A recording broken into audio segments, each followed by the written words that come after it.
de una sesión de comité, entonces pues tampoco quiero que pues terminen tan cansados el día de hoy o terminemos de pronto tan tarde, ¿listo? Entonces demos inicio, igualmente ya los que se vayan conectando, pues que vayan preguntando de pronto cualquier duda. Entonces, iniciamos pues con la última actividad de proyecto que tenemos de la actividad de proyecto número 3, ¿sí? La última actividad de aprendizaje. Solo tiene una evidencia, que es la que les voy a presentar el día de hoy. Esta evidencia, de acuerdo al cronograma, iniciaba el día 26 de agosto, esperen, reviso, sí, iniciaba el 26 de agosto, pero bueno, pues no se dio la semana pasada la explicación de esta evidencia, entonces por ende pues voy a darles como unos días más para que la presenten, ¿listo? Igualmente la finalización de esta evidencia de aprendizaje es el 8 de septiembre, ya ahorita vamos a ver y hablamos de los días pues de más para que presenten esta evidencia.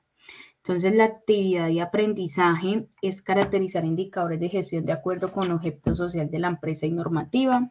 Y el resultado de aprendizaje que se desea alcanzar es establecer los recursos necesarios para la actividad de recibo y despacho de acuerdo con los requerimientos de la empresa. Nos dice que dentro de las operaciones del transporte existen etapas previas, durante y posteriores al viaje realizado. Es por ello que al analizar las etapas previas encontraremos documentación establecida con anterioridad que nos permite identificar los riesgos y realizar seguimiento a diferentes aspectos que facilitan el control del desempeño antes de realizar la actividad de transporte. La evidencia de aprendizaje para esta actividad se llama presentación con procedimiento para verificación de documentación. Nos dice que para la actividad se incluirá cada uno de los medios de transporte con sus características de máximos pesos, dimensiones y capacidades. Se debe investigar en varias empresas de transporte respecto a la documentación requerida para realizar el transporte tanto de carga como de pasajeros, verificando sus procedimientos y los sistemas de control de documentos utilizados en cada modalidad en la investigación. Una vez realizado el ejercicio, el aprendiz realizará una presentación PowerPoint con el desarrollo de los resultados obtenidos y sus conclusiones. Entonces, primero, pues ustedes deben de tener muy en cuenta los medios de transporte para esta evidencia, ¿sí? Ustedes ya saben que los modos son terrestre, que dentro del terrestre tenemos el carretero y también el férreo, tenemos el marítimo fluvial y tenemos el aéreo, ¿sí? Y el deducto. Entonces, deben de investigar, pues aquí nos dice, en la guía nos dice que varias empresas. Pero entonces, para esta evidencia yo voy a hacer un cambio porque necesito que se enfoquen en solamente una empresa, ya sea de carga o ya sea de pasajeros, ¿sí? Igualmente también pues por el tiempo que vamos a tener para esta evidencia, porque pues no se explicó la semana anterior.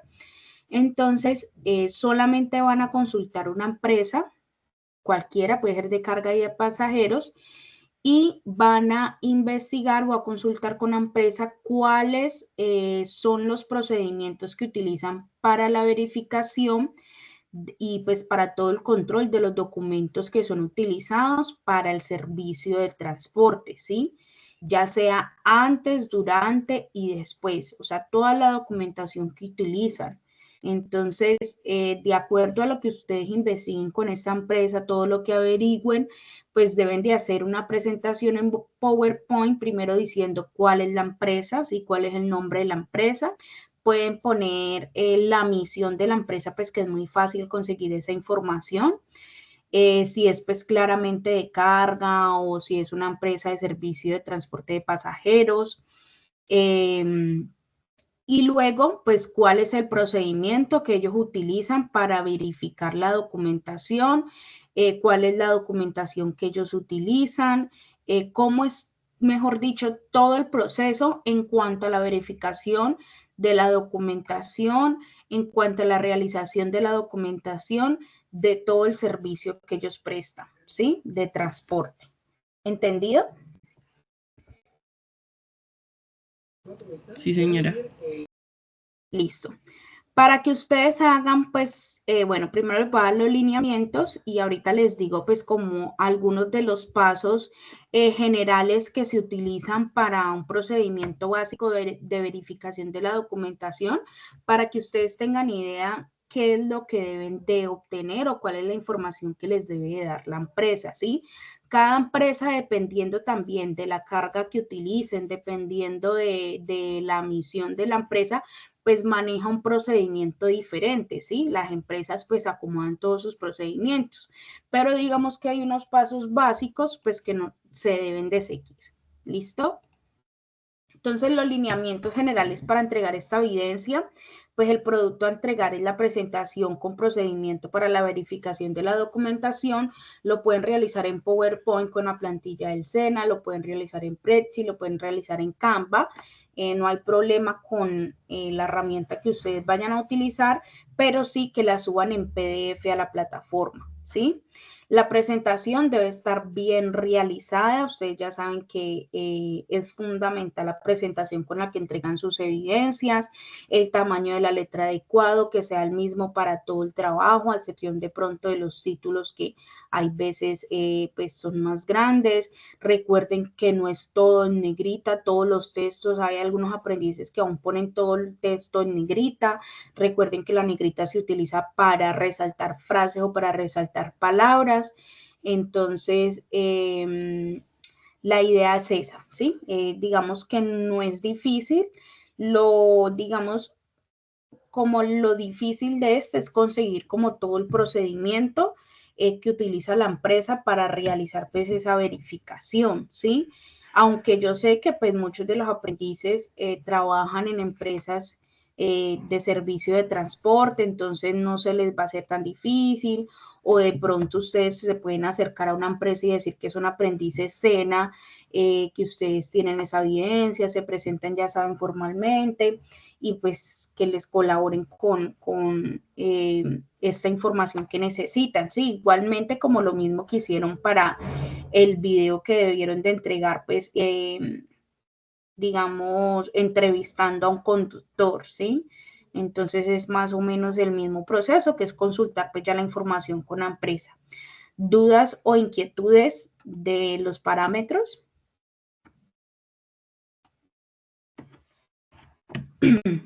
Listo, entonces si no quedan dudas, pues primero deben de tener en cuenta que el procedimiento de la verificación de la documentación, pues como les decía, puede variar según el contexto y el tipo de documento que se esté verificando, también pues el tipo de carga que se esté manejando. Más sin embargo, pues les decía que hay un procedimiento básico para verificar la documentación, ¿sí? Algunos de esos pasos o algunos de esas actividades que se hacen en el procedimiento es, pues, primero, definir qué documentos son necesarios para la verificación, ¿sí? La identificación, contratos, facturas, ¿sí? Toda la recepción de los documentos y asegurarse que los documentos sean los correctos y estén completos. Luego se debe hacer la autenticación del documento, examinar si el documento es genuino, ¿sí?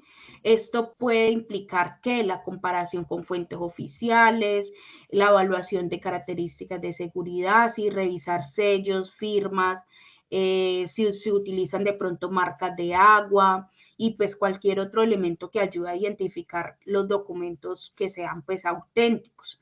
También revisar la fecha de la emisión y la validez, ¿sí? Que estén vigentes y que no sean pues falsificados o que ya estén caducados.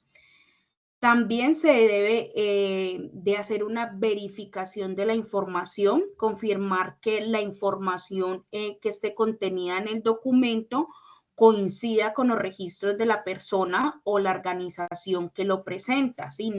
Nombre, fecha de nacimiento o dirección, fecha de emisión, ¿sí? Si es necesario contactar a la entidad emisora del documento para confirmar pues la autenticidad.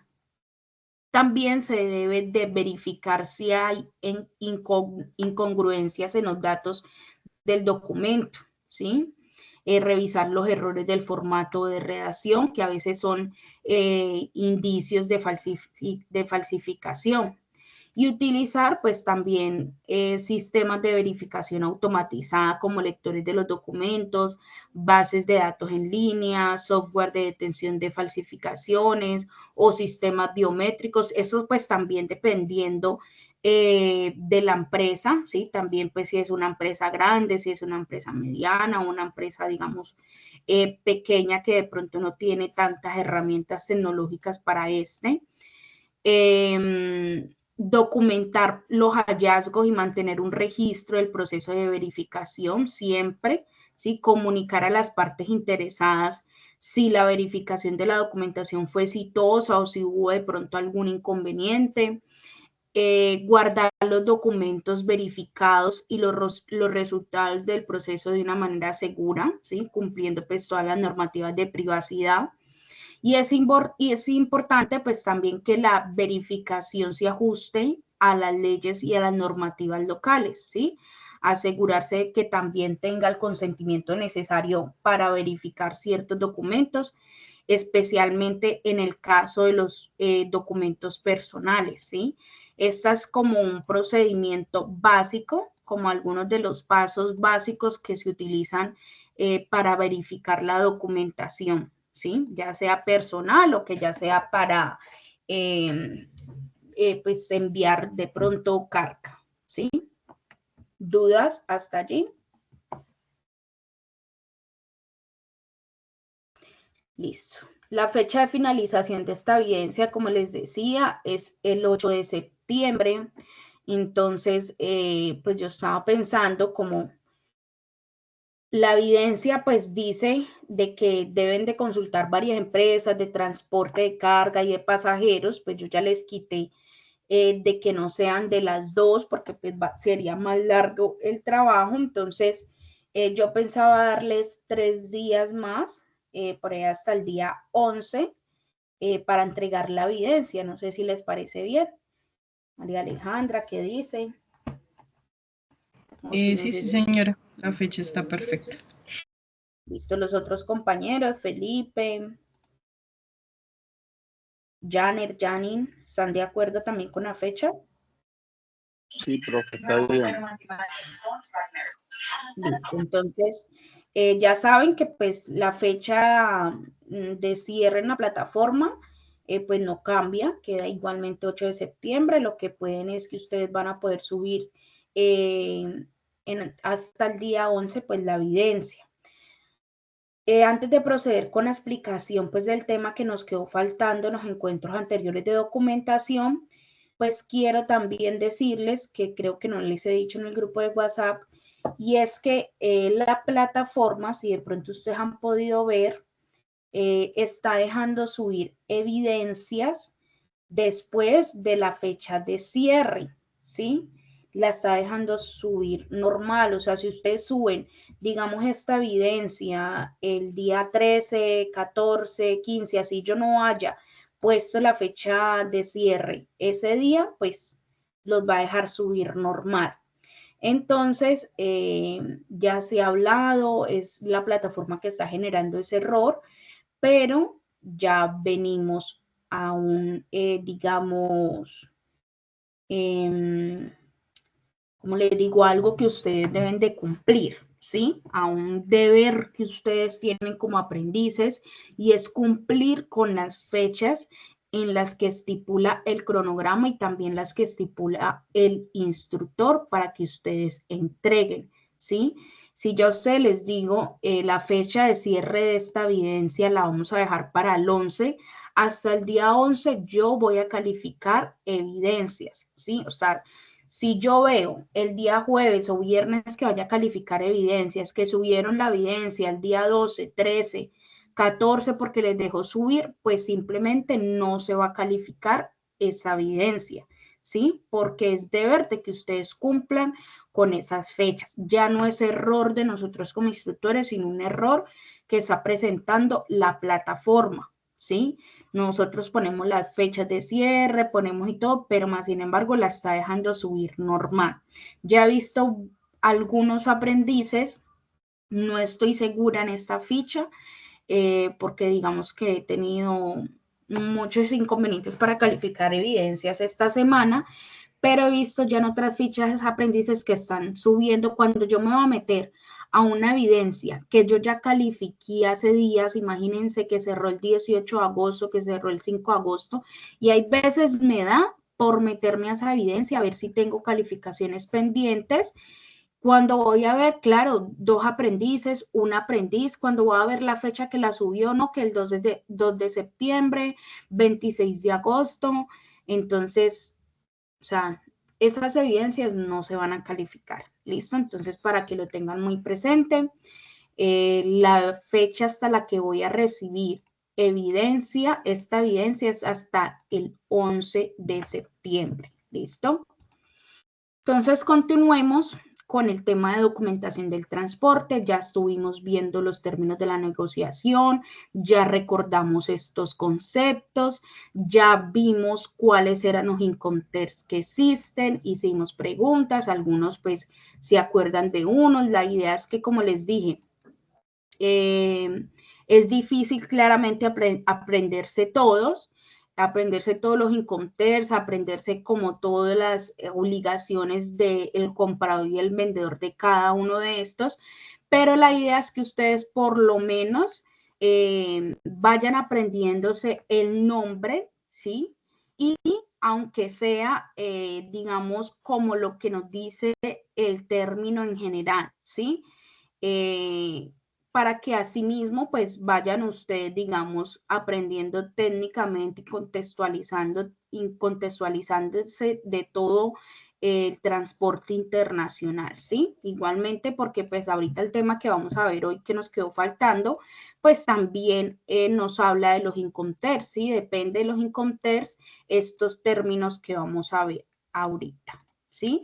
No sé si quedan dudas con respecto a los incoterms, con respecto a los términos de negociación, o si ya puedo proceder a hablarles de este otro tema.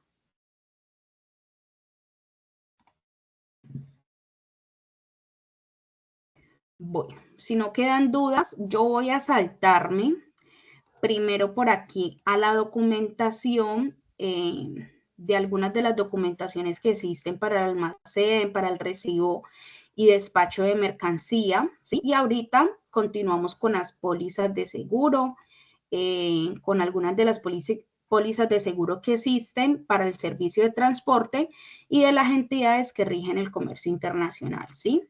Entonces, voy a pasar primero a algunos documentos que son necesarios en los almacenes o pues para el servicio, para la actividad que se hace del almacén, ¿sí? Tenemos dentro de esta documentación o dentro de este listado los pedidos, que es un documento en el que se solicitan los productos o las mercancías. Este documento comercial no obliga a realizar la operación. Poder optimizar al máximo la preparación de pedidos, pues es un factor clave en un almacén, ¿sí? También se tiene la entrada de almacén, que es un documento que garantiza el ingreso de la mercancía en la empresa. Con las entradas se registran las llegadas de los productos al almacén. Se utiliza para certificar los ingresos de mercancías y para proveer información de las mismas entradas, ¿sí? Toda la información de la entrada de un producto o de una mercancía al almacén. También se tiene la recepción de las mercancías.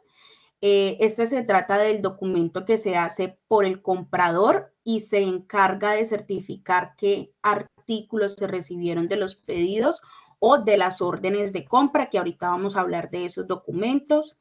También tenemos el control de los niveles de stock. Este permite tener un control sobre las existencias del almacén, los productos enviados y pues aquellos que necesitan ser repuestos, ¿sí? También sirve para controlar las mermas, es decir, para conocer qué productos se han perdido o no pueden ser vendidos pues por diferentes motivos. También tenemos la facturación, que es un documento con perfil administrativo, sirve como comprobante de la mercancía. Además, también incluye toda la información de la operación como el que importa, las unidades, la fecha. Se podría decir que es una acreditación de la transferencia de un producto desde su compra. Este tipo de documento permite dejar constancia de la operación y poder comprobar los detalles del acuerdo comercial. También tenemos la orden de compra, que es de los más conocidos, y igual que la factura o que igual que la facturación. La orden de compra es un documento para poder solicitar mercancías que, a diferencia de los pedidos, cuando se genera, pues existen compromisos legales de responder por el pedido, ¿sí? Se utiliza para solicitar mercancías, documentar las solicitudes de mercancías de la entidad y las garantías de pagos. Estos son pues algunos de los documentos principales que se gestionan en el almacén. Hay otros posibles documentos que se pueden encontrar, que son también la reserva de materiales. Este sirve para llevar el control de los productos, donde se especifica en qué lugar se encuentran ubicados en el almacén, lo que pues es de mucha utilidad para optimizar el tiempo de preparación del pedido, el tema del picking, y aumentar la productividad, ¿sí? También tenemos la cotización, que se trata del documento que se utiliza para disponer de un informe de los precios de los artículos. Este documento solamente es informativo, no crea compromisos legales. Tenemos también la tarjeta de almacén, en el que se registra y custodia todos los movimientos de la mercancía de un negocio. Se usa para llevar un control sobre las entradas y salidas del almacén, así como saber cuándo el almacén necesita solicitar productos o cuándo se encuentra sobrecargado. La transferencia de almacén, este certifica que los artículos de un almacén han sido transferidos de un lugar a otro, pudiendo ser una transferencia entre almacenes o empresas. Está la remisión de mercancías, es un documento que permite al comprador la comparación de la mercancía recibida con la comprada en el pedido. Y la orden de producción, que es un documento utilizado en los almacenes para solicitar la producción de más mercancías o productos para abastecer el almacén, ¿sí? El stock. ¿Dudas de estos documentos?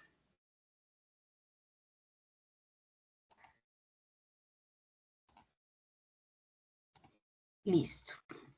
Y ya tenemos los documentos, algunos de los documentos que se utilizan para el proceso de recibo y despacho de mercancías, ¿sí? Quiero que me digan si ustedes tienen presente, alguno de los que están conectados, tienen presente el concepto de recibo de mercancías.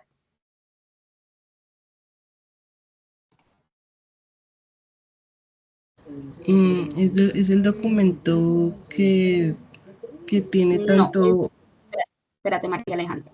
No el documento, sino el concepto de recibo de mercancía. Y el concepto. Pues es como es un checklist donde uno puede identificar la mercancía que le están entregando a uno o que uno está entregando, ¿sí? Sí, ¿quién tiene otro concepto? ¿Quién me puede decir otro concepto?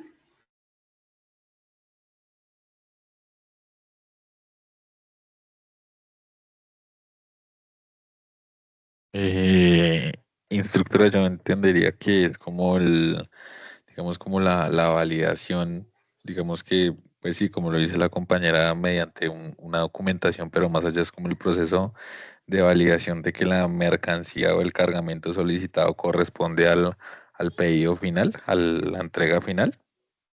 Exacto, bien, sí. Entonces, tenemos lo vamos a ver más adelante, pero pues a mí me gusta que cuando de pronto nombro una palabra, hay veces que es desconocida o que de pronto pueden tener el concepto, digamos, muy básico, pues que pues consultar si ustedes conocen de ese concepto, ¿sí? Entonces, el recibo de mercancías, como lo dice el compañero María Alejandra, es toda la planeación y el aprovisionamiento mediante el cual se provee una empresa, ¿sí? De todo lo necesario para su funcionamiento. En este se realiza pues todo el proceso de verificación de la mercancía que está siendo recibida. Para este procedimiento pues se necesita que todo el personal esté listo, que los equipos necesarios para el recibo de la mercancía también estén preparados con anticipación para hacer los procesos de descargue de las mismas. Se debe tener un área específica para el recibo de la mercancía, ¿sí? Para la recepción, ya puede ser una bodega, un almacenamiento, un área diferente, pues, donde se tenga en cuenta también el volumen de la mercancía que está o que va a ser recibida en ese momento, ¿sí? Entonces, es un concepto que vamos a ver a más profundidad mucho más adelante, porque ese ya lo vemos por allá en la fase de ejecución, en actividad de proyecto número 5, ¿sí? Entonces, lo vamos a ver a profundidad más adelante.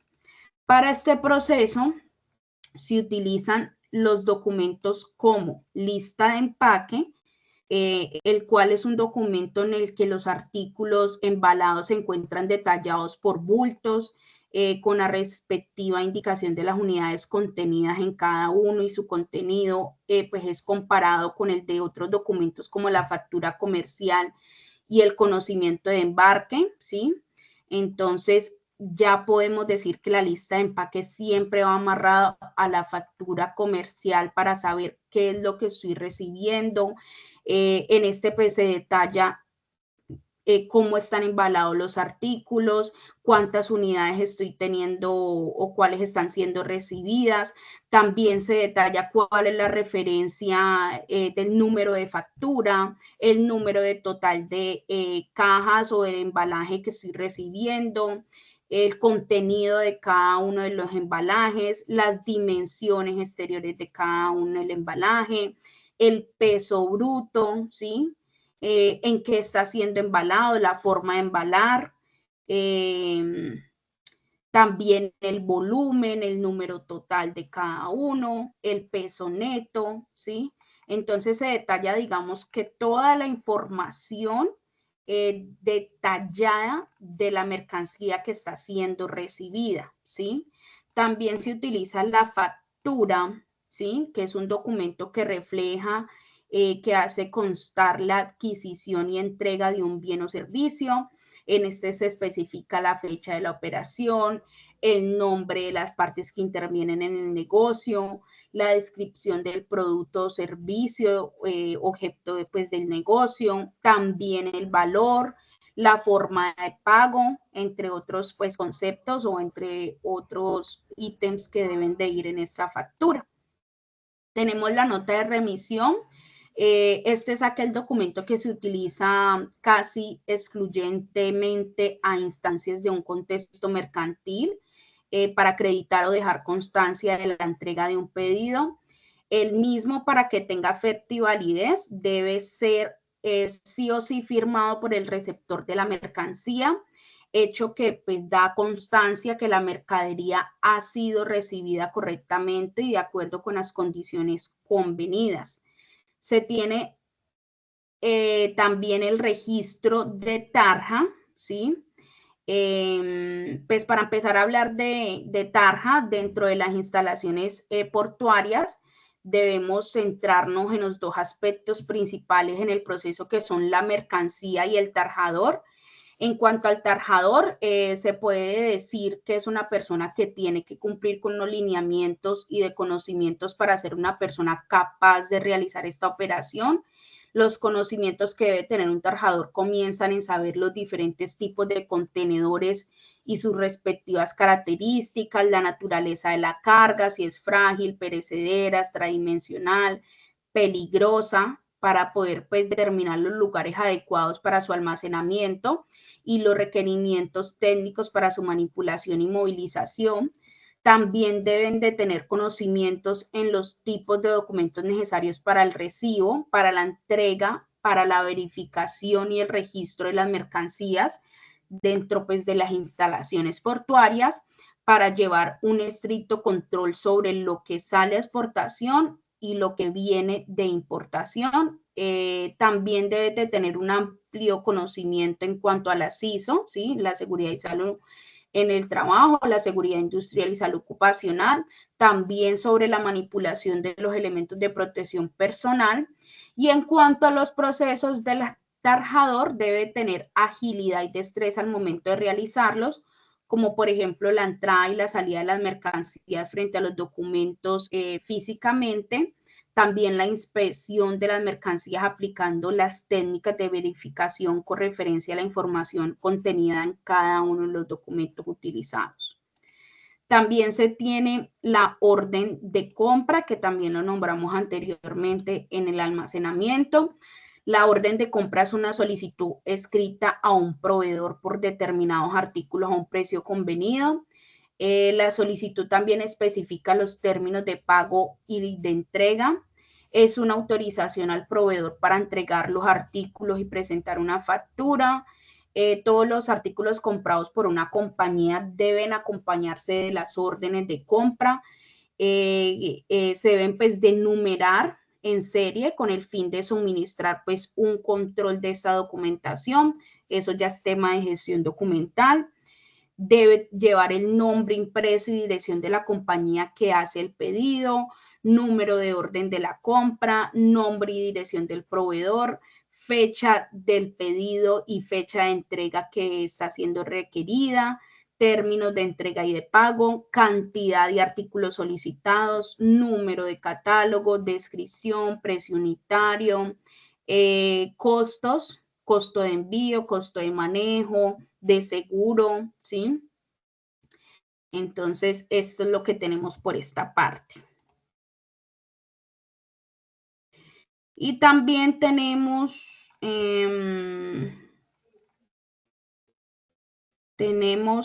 la orden de venta, ¿sí? La orden de venta son los documentos internos que una empresa pues que utilice y que generalmente van ligados a una orden de compra expedida a un cliente, teniendo a su vez la información importante para su posterior facturación. El procedimiento de una orden de venta cubre el procedimiento administrativo completo para vender artículos de una forma estándar. Las órdenes de venta indican que la empresa proporciona bienes o servicios y pues debe de tomar medidas, ¿sí? Por lo general se trata de encontrar el producto, empaquetarlo o la creación de una reunión para que los servicios pues puedan ser prestados. La orden de venta generalmente se activa con la orden de compra del cliente, ya que la empresa no puede enumerar pues, los artículos o servicios de un individuo hasta que el individuo deje que la empresa sepa que éste lo desea, ¿sí? Hasta que no haya una orden de compra. Se debe enumerar los productos o servicios que el consumidor quiere. Esto puede ser un solo producto o servicio, puede ser una extensa lista de elementos múltiples. Las órdenes de venta indican la fecha en que la solicitud del cliente por un producto se procesó. También, pues, se puede utilizar las órdenes de venta como parte de la gestión del inventario para identificar las cantidades que se encuentran comprometidas, es decir, la cantidad pendiente por servir al cliente, ¿sí? ¿Dudas de estos documentos?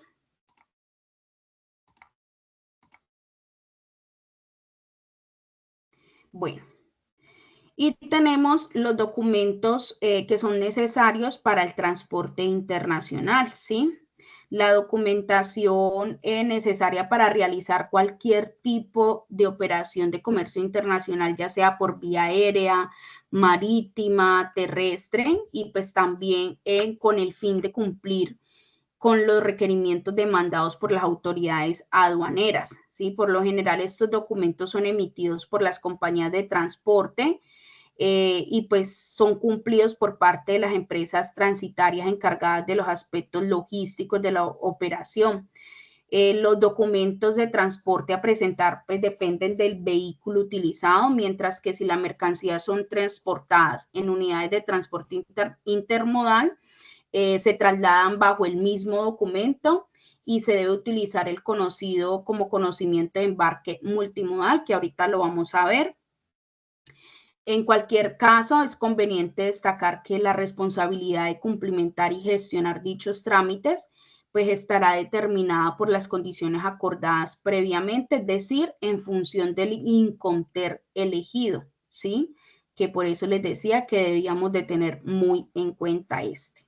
Entonces, dentro de estos documentos tenemos la Carta de Porte por Carretera o CMR.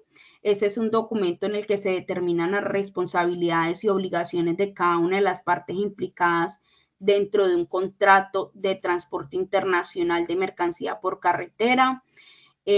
Asimismo, pues tenemos la Carta de Porte Ferroviario o CIM, que en el caso del transporte de mercancías por tren, la Carta de Porte Ferroviario acredita el contrato de transporte y sirve como título de la propiedad de la mercancía.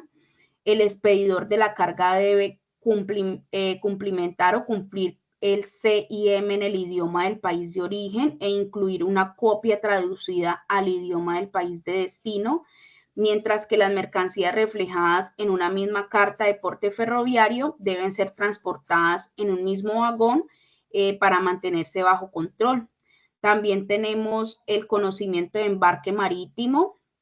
Es un documento de transporte internacional por vía marítima y es emitido por la compañía de transporte encargada de realizar el traslado de las mercancías y debe ser firmado por el capitán de la embarcación. En el conocimiento de embarque marítimo se recogen las condiciones de transporte pactadas previamente entre las partes y sirve como confirmación de que las mercancías fueron recibidas y cargadas correctamente. Tenemos la Carta de Porte Aéreo o conocimiento de embarque aéreo. La Carta de Porte Aéreo pues, refleja el contrato de transporte entre el cliente y el prestador del servicio y a su vez también sirve como justificación o como justificante en cuanto a la recepción y aceptación de las diferentes mercancías, ¿sí?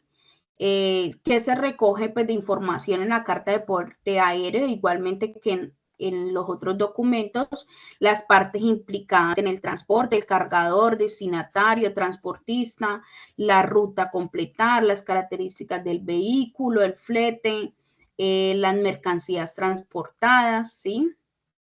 También tenemos el conocimiento de embarque multimodal o el FBL.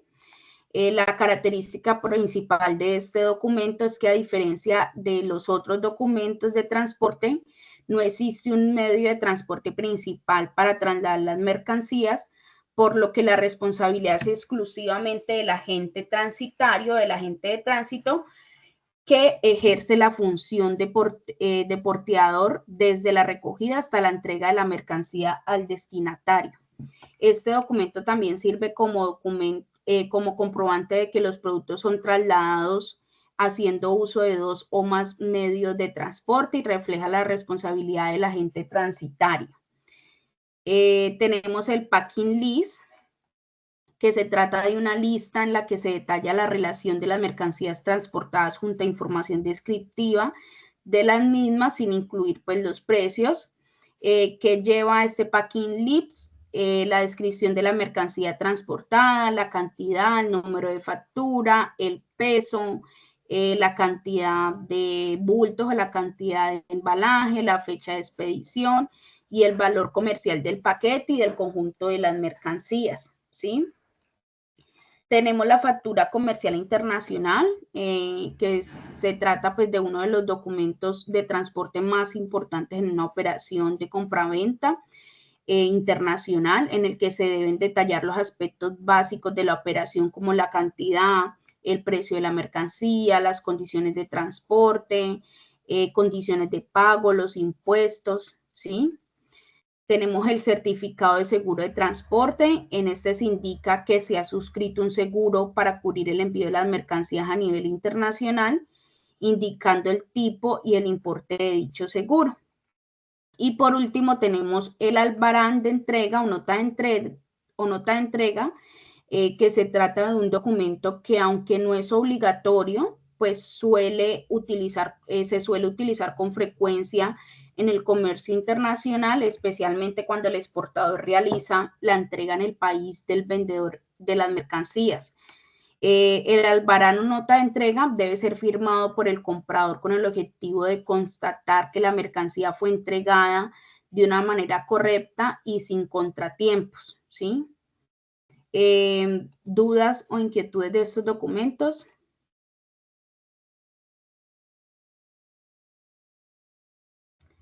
Listo. ¿Ninguna duda? No, señora, ninguna. Esos son pues como algunos de los documentos utilizados, más sin embargo, como les decía ahorita, esto cambia dependiendo de la empresa, también dependiendo del contrato que se esté manejando, ¿sí? De lo que se haya estipulado. Entonces, es lo que también debemos de tener muy en cuenta, pues para saber cuál es la documentación o para verificar la documentación, que la idea con esto es que ustedes, qué pena, pues sepan más o menos lo que ustedes deben de ir a averiguar a las empresas, ¿sí? Ya sea transporte de carga o transporte de pasajeros. Yo ya les hablé un poco más de la documentación del transporte de pasajeros, ya aquí lo que les hablé es más que todo la documentación que se utiliza para el transporte de carga, ¿sí? Entonces, quiero que me digan si se acuerdan de qué es un contrato de transporte. Tienen claro ya la definición de contrato de transporte, ¿cierto?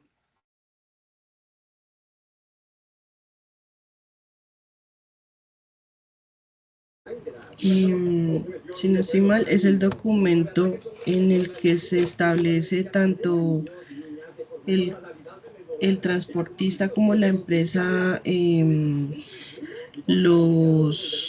como los ítems a seguir, hasta dónde tiene que llevar la mercancía, digamos que las advertencias que se pueden dar si la mercancía le pasa algo, todos esos puntos, ¿sí? Sí, muy bien, María Alejandra, gracias. Entonces pasemos a las pólizas de seguro. Las pólizas de seguro son los contratos legales entre una persona o empresa y una compañía de seguros. En este acuerdo que se hace, el asegurado paga una prima a la aseguradora, un valor a la aseguradora, quien a cambio se compromete a cubrir pues ciertos riesgos especificados en la póliza, ¿sí? O dependiendo pues también del tipo de póliza, ya sea proporcionando una indemnización económica o reparando el daño en caso de que ocurra pues el evento asegurado en el que de pronto se dañe una mercancía o en el que se dañe de pronto, digamos, también dependiendo de la póliza, pues un vehículo. Entonces, eso es lo que debemos de tener en cuenta. Normalmente que lleva una póliza de seguro, pues las partes involucradas, ¿sí? La compañía que proporciona la cobertura de seguro, la persona o entidad que contrata la póliza, la persona o entidad que recibe la protección, ¿sí? Puede o no ser la misma que el tomador, puede o no ser la misma que contrató la póliza de seguro, entonces también debe estar estipulado ahí en la póliza. También debe de tener la persona o entidad que recibe el pago del seguro en caso de siniestro, como en los seguros de vida. También se debe describir qué se está asegurando, puede ser un bien, ¿sí? O puede ser una persona o una responsabilidad, ¿sí? Que también ahorita vamos a ver los seguros de responsabilidad civil. Tenemos que tener en cuenta que también debe estar la cobertura, donde se detallen los eventos o situaciones que están cubiertas por la póliza. si son accidentes, si son incendios, si son enfermedades o tiempos o no cumplimiento, ¿sí? Pueden incluirse coberturas opcionales que protegen ante otros riesgos que no estén en la póliza básica. Se debe especificar lo que no está cubierto por el seguro, las exclusiones, también el monto máximo que la aseguradora pagará en caso de que ocurra el siniestro, ¿sí? Este monto puede ser el valor total de un bien o una cantidad acordada entre las partes, el precio que el asegurado paga para obtener la cobertura, el deducible, ¿sí? Es la cantidad pues, de dinero que el asegurado debe pagar por cada siniestro antes de que la aseguradora cubra el resto del costo. También debe de tener el plazo de vigencia, condiciones generales y particulares, ¿sí? Deben de incluir pues, los términos, cláusulas aplicables a todas las pólizas, también el objeto asegurado, la suma asegurada, las coberturas adicionales, las obligaciones de cada una de las partes, del asegurado y de la aseguradora, y pues el procedimiento de pronto en caso de siniestro, ¿sí? Existen algunas pólizas como seguros de vida, seguros de salud, seguro de automóviles, seguros de hogar o inmueble, seguro de responsabilidad civil, seguros de viaje, seguros de empresa y la que nos interesa, el seguro de transporte, ¿sí? Que es el que cubre la mercancía transportada pues en caso de pérdida, daño o retraso. Entonces, pues la póliza de seguro es una herramienta muy crucial para proteger los bienes, la salud y la vida, aportando, pues, digamos, una tranquilidad y respaldo al proceso, también, pues, financiero frente a unos eventos inesperados. Entonces, tenemos como primera la póliza de seguro de responsabilidad civil contractual, ¿sí? Esta póliza de seguro de responsabilidad civil contractual es la que cubre las obligaciones de una persona o entidad que adquiere frente a un tercero debido al incumplimiento de un contrato. Este seguro protege al asegurado de los daños y perjuicios que pudiera ocasionar a terceros por no cumplir con las obligaciones contractuales estipuladas. Tiene los mismos elementos o tiene las mismas partes que les nombré ahorita de las pólizas, que son las partes involucradas, el objeto de la póliza, la cobertura, exclusiones, límites, ¿sí? Todas estas partes las debe de tener igualmente todas las pólizas que voy a nombrar en este momento, ¿sí? Entonces, también tenemos la póliza de seguro de responsabilidad civil extracontractual. Este es un contrato que protege al asegurado de los daños y perjuicios que puede causar a terceros sin que exista un vínculo contractual entre las partes. Este tipo de seguro cubre las obligaciones del asegurado de indemnizar a terceros por los daños materiales, personales o morales que les haya causado por acciones u omisiones siempre que no estén relacionadas con un contrato. ¿Sí? ¿Dudas de estos dos? La diferencia de estos, ¿cuál la ven? O sea, ¿qué diferencia ven de estos dos tipos de pólizas?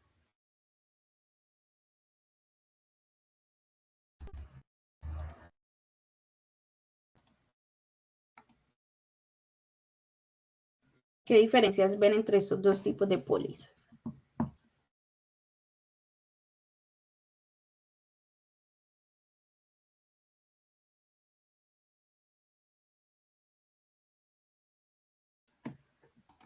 ¿Ninguno? ¿No sabrían cuál es la diferencia?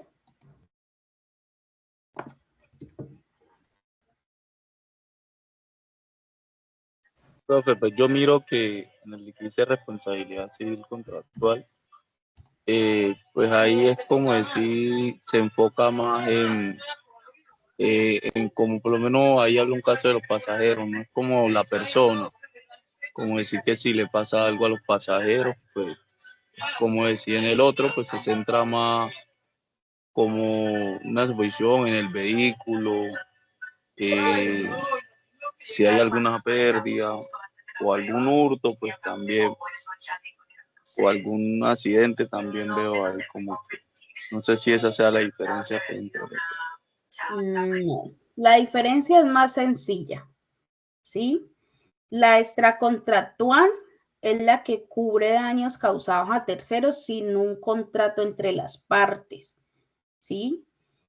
Y la contractual es la que cubre los daños causados por el incumplimiento de un contrato firmado entre las partes.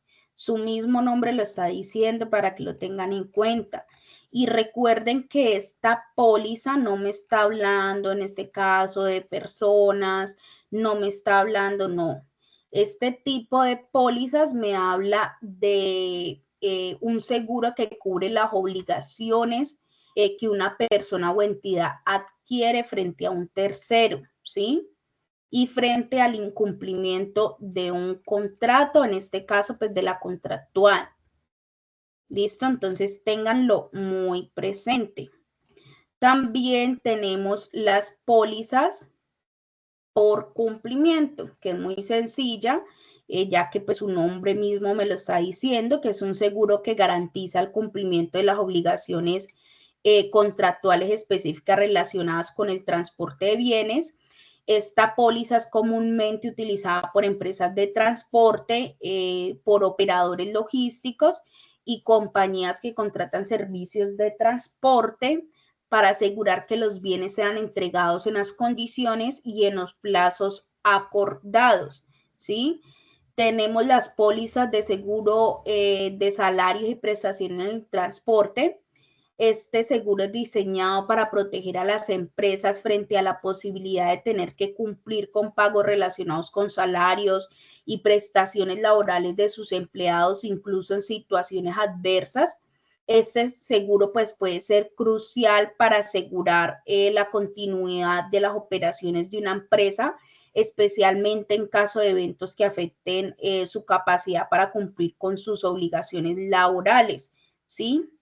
Entonces, también tenemos otra parte que nos faltaba por ver y son las entidades que rigen el comercio internacional, ¿sí? El comercio internacional está regulado y facilitado por varias entidades y organizaciones que establecen normas, que resuelven disputas y que promueven la cooperación entre los países. Algunas de esas entidades son la Organización Mundial del Comercio, o la OMC, es la principal entidad que regula el comercio internacional, establece las reglas para el comercio entre países y resuelve disputas comerciales. También supervisa la implementación de los acuerdos comerciales, promueve el comercio justo y ayuda pues a países en desarrollo a participar en el comercio global. También está el Fondo Monetario Internacional, o la FMI. Ese trabaja para asegurar la estabilidad del sistema monetario internacional, lo que incluye la supervisión de tipos de cambio y la balanza de pagos en los países. También está el Banco Mundial, que ofrece financiamiento y asesoramiento a los países en desarrollo para proyectos que promuevan el desarrollo económico y la reducción de la pobreza. Está la Conferencia de las Naciones Unidas sobre Comercio y Desarrollo. Es un organismo de las Naciones Unidas que promueve el desarrollo a través del comercio, la inversión en el desarrollo sostenible. También está la Organización Mundial de Aduanas, o la OMA, que establece estándares y procedimientos para las aduanas y el comercio internacional. Está la Cámara de Comercio Internacional, o la CCI, o como ustedes lo ven en la imagen, la ICC, que promueve el comercio y la inversión internacional. Es conocida por establecer reglas y directrices ampliamente aceptadas en el comercio global, como los Incoterms, ¿sí? Que ustedes ya saben que definen todas las responsabilidades de los compradores y vendedores en las transacciones internacionales. Están los acuerdos comerciales regionales, que además pues, de las organizaciones internacionales, estos acuerdos juegan un papel crucial en el comercio internacional, ¿sí? Algunos de estos son el Tratado de Libre Comercio de América del Norte, acuerdo entre Estados Unidos, México y Canadá, ¿sí? Algunos de los conocidos. Está también la Unión Europea o la UE, ¿sí? Que actúa como una unión aduanera en un mercado único. Está también la Asociación de Naciones de Sudeste Asiático, la ASEAN. Está el Mercado Común del Sur o Mercosur, que también es muy conocido, y también está el Acuerdo de Asociación Transpacífico, la TPP, también como entidad que regula el comercio internacional está la Organización para la Cooperación y el Desarrollo Económico. Esta promueve políticas que mejoran el bienestar económico y social a nivel global. Tenemos las organizaciones nacionales de comercio exterior, también está la Organización Internacional del Trabajo, la OIT, ¿sí? Aunque no regula directamente el comercio, pues la OIT influye en el comercio internacional al establecer unas normas laborales internacionales que los países deben de cumplir, ¿sí? Entonces, estas son algunas de las entidades que regulan o que rigen el comercio internacional. Es muy bueno tenerlo en cuenta, ¿sí? Para claramente cumplir con, digamos, todo lo que rige o todo lo que estipulan estas entidades para el servicio de transporte. Entonces, eso sería pues todo por el encuentro del día de hoy. Traté pues de no hacerlo tan largo porque venimos pues de un comité, entonces pues no quiero que se extienda tanto el encuentro. Con esta evidencia de aprendizaje finalizamos la actividad de proyecto número 2. La actividad de proyecto número 3, como les decía, se trata pues del talento humano, entonces es lo que vamos a ver la próxima semana. Primero pues los conceptos de talento humano y luego el talento humano enfocado al transporte, ¿sí? Entonces, eso sería todo por el encuentro del día de hoy. Si quedan dudas o inquietudes, me lo pueden hacer saber, me pueden escribir. Recuerden lo que hablamos en el comité. Es importante que ustedes esclarezcan todas las dudas que vayan teniendo. También recuerden, pues no está más de más decir que hay algunos aprendices que deben aún el formato 165, que es el de lesión de la etapa productiva. Entonces, es muy importante que lo diligencien para ustedes cuando ya vayan a pasar a su etapa productiva, ya estén registrados pues con lo que ustedes eligieron ahí. Entonces, tenerlo muy en cuenta. Muchas gracias por conectarse, que pasen una feliz noche y que descansen. Igualmente, instructora, buena noche.